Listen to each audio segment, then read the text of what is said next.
What's going on, brothers and sisters? This your brother Majors coming to you again with another video. And today we're going to talk about some information. I'm going to show you some information from a scholar by the name of Michael Hoffman. And this particular information is something that is very rarely at all if talked about. We always talk about the slave trade, but nobody never really talks about or gets behind who was involved in the slave trade.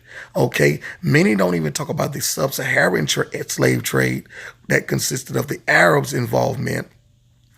But people always talk about the European slave trade, but they never really get into detail about who was actually behind the slave trade of the so-called African American.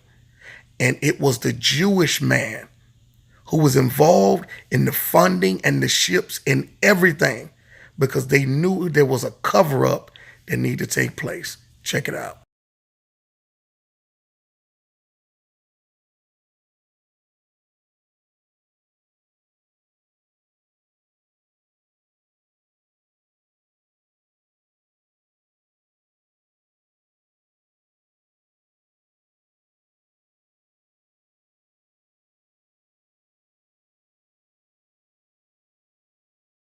Dr. Martin's thesis is that there is an anti-black invective which runs through the sacred rabbinic literature of Judaism.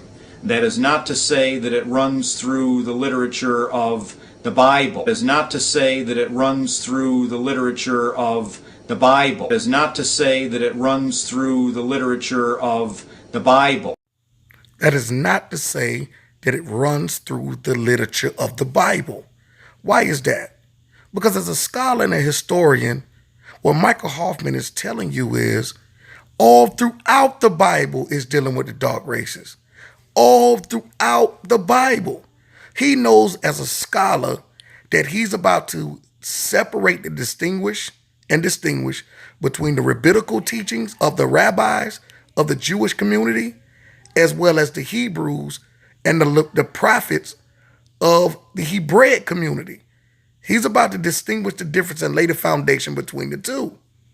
So his intro is giving you and setting up what he's about to prove to you as a scholar who is not swayed by any religious beliefs or denominations. He's a scholar that is going to school to teach truth. Because there is a distinction between the Hebrew literature and the rabbinic literature. Because there is a distinction between the Hebrew literature and the rabbinic literature. Because there is a distinction between the Hebrew literature and the rabbinic literature. There have been, since Dr. Martin's speech, two major texts which have been issued by Judaic scholars. Jonathan M.A.J.O.R.S is professor at Columbia University and the author of a book entitled Jews and Blacks in the Early Modern World. Notorious anti-black racist in Judaism just happens to be Judaism's most influential and revered sage, Rabbi Moses Maimonides, who taught in his book, The Guide of the Perplexed, that blacks are subhuman. Wait a minute. Now let's get this straight. So that the rabbi writes the book that says that blacks are subhuman, which means that those who are of the Jewish community, of the highest level of rabbis, the mentality is this. They understood when they were involved with the slave trade with Tyre and Zidon, which are ancient Hamitic people. Both of them had the mentality that the people that they were selling were subhuman. This right here totally erases the whole mindset that Africans or black people were selling their own people. And that's not true. If this person is your relative, you don't look at them as being subhuman. Now, Sorsh has written 546 pages on the relationship of Jews and blacks. One would think that he would be able to explicate Maimonides' teaching about black people at length, since it forms the heart of Judaism's attitude towards blacks. However, since Maimonides is indefensible, Sorsh dares not. Hence, like any propagandist, the Columbia University professor buries the inconvenient Maimonides in his footnotes, where we find the offending statement quoted in small type with no comment or exegesis of any kind, as if it were the doctrine of some long ago forgotten village rebbe instead of the major halakhic authority in Judaism. Neither can Professor M.A.J.O.R.S bring himself to quote the Talmudic and Midrashic accounts of the curse on Ham, which form the canonical Judaic understanding about black people.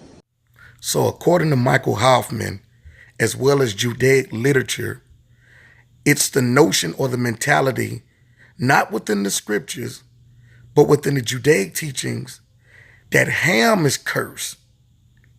But within the biblical scripture, in the biblical literature of the Hebrews who wrote, it was Canaan, according to Genesis 9:25.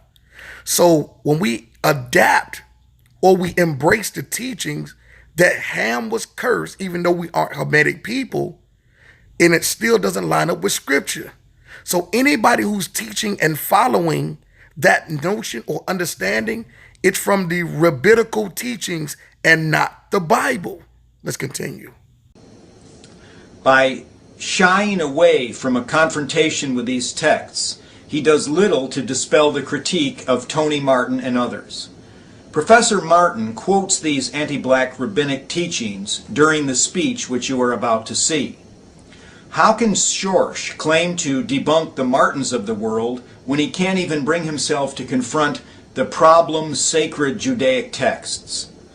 Look, that the Talmud's creators, first of all, were lawyers. First of all, were lawyers. First of all, were lawyers. First of all, were lawyers. First of all, were lawyers. And Neusner went on to say, again, I remind you, we are in the hands of lawyers. Let's observe lawyer M.A.J.O.R.S in action. Jews and Blacks in the Early Modern World, page 139. Seeing a Jewish curse of Ham behind every English notion of black accursedness will not do. If one looks carefully, the explicit citation of Jewish authors remains extremely rare in early modern writings. Some, of course, did indeed cite Jewish authorities. But overall, the curse of Ham seems to comprise a case of intra-Christian discursive influence. Well. So we know where the story came from of the Ham curse. And we're not talking about all black people here. We're not talking about all black people on the face of the earth that's dealing with this Ham curse that the Jewish people are pushing or have the Jewish rabbis have pushed.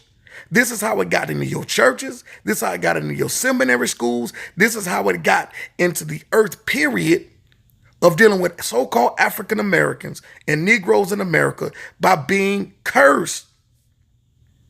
All because of the fact that the rabbis that the leaders trust, and nobody is fact-checking, all because they seem to believe that these are the true people of God.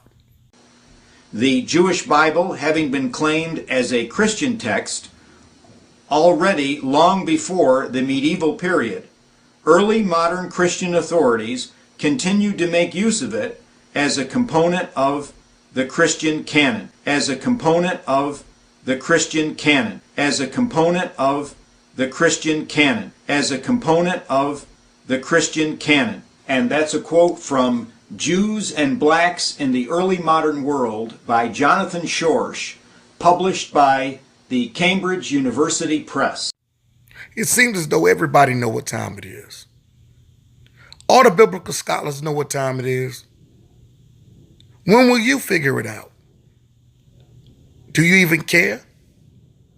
See, the mentality that people have is when they see this video, hear this video, they have word triggers that's already been implanted into their psyche, into their spirit man's. So when they hear it, the first thing they do is it responds as a message of hate. But brothers and sisters, I can deal with it. Because we're living in a day right now where the truth is the new hate. And it's been injected into your mentality so you can continue to perpetuate the lie.